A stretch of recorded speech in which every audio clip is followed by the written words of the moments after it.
एक वस्तु का अंकित मूल्य 750 रुपये है। प्रत्येक पर x% की 2 डिस्काउंट दी जाती है। उसके बाद में 634.8 में बेचा जाता है। वस्तु का क्रय मूल्य अंकित मूल्य से 20% कम है। यदि अंकित मूल्य पर 2x% की छूट दी जाए तो लाभ परसेंट कितना होगा। 4 ऑप्शन आपके सामने हैं। वीडियो को पॉज करके ट्राई कर लो, करना चाहो तो, वरना कोई बात नहीं, इधर देख लो।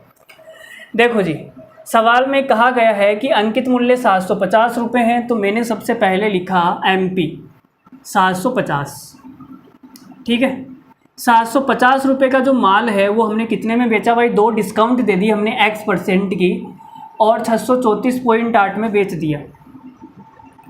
634.8, पॉइंट हटा के 0 लगा लो, लगाना चाहो तो। ठीक है, अब ये कितने से कटेगा, काट दो।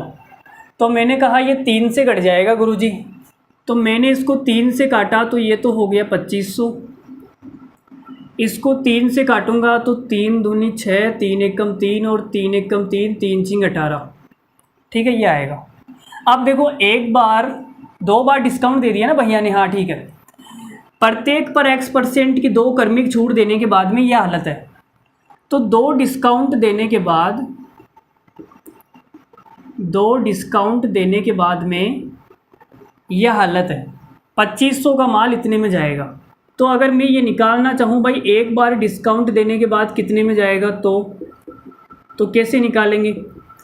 तो आपने कहा सर अंडर रूट ले लो, बाई 2 है ना, तो पावर 1/2 आ जाएगी, अंडर रूट लेना पड़ेगा। अरे कंपाउंड इंटरेस्ट के अंदर जैसा करते थे वैसा यहीं पर करना है। ठीक है, तो आपने कहा सर अंडर रूट ले लेते हैं, तो ये हो गया 2500 का अंडर रूट और 2116, तो ये तो हो गया 50। और इसका अंडर रूट कितना आएगा भाई, देखो 40 का जो अंडर रूट होता है वो कितना होता, सॉरी स्क्वायर कितना होता है 1600, और 50 का स्क्वायर होता है 2500। इन दोनों के बीच में आ रहा है ये, है ना। इसका मतलब आप इकाई का अंक देख लो, इकाई का अंक 6 आएगा। तो मुझे बताओ इन 40 और 50 के बीच में कौन सी ऐसी संख्या है जिसका स्क्वायर करने पर 6 आना चाहिए। तो आपने कहा सर 41 में नहीं आएगा, 42 में नहीं आएगा, 43 में नहीं आएगा, 44 में आएगा गुरुजी। 44 में इकाई का अंक 4 होता है और 4 का स्क्वायर 16, 16 में इकाई का अंक 6 होता है। वेरी गुड, तो हमें पता चल गया इसका जो अंडर रूट आएगा वो कितना आएगा, 44 आएगा। यूनिट डिजिट से निकाला है हमने। ठीक है,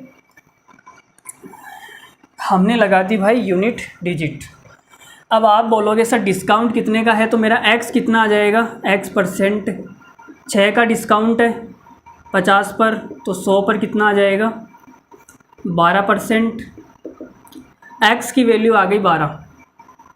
ठीक है, हमने निकाल दी x की वैल्यू 12। अब क्या करना है, 2x% का डिस्काउंट देना है भाई, तो 12 दूना 24%। तो अंकित मूल्य कितना है 750। 750 पे हमें डिस्काउंट देना है 24% का, है ना। तो भाई इसका 24% निकालना पड़ेगा, और तो क्या है, कितना होता है इसका 24%, मल्टीप्लाई कर दो जी भाई। देखो 24 पंजे 120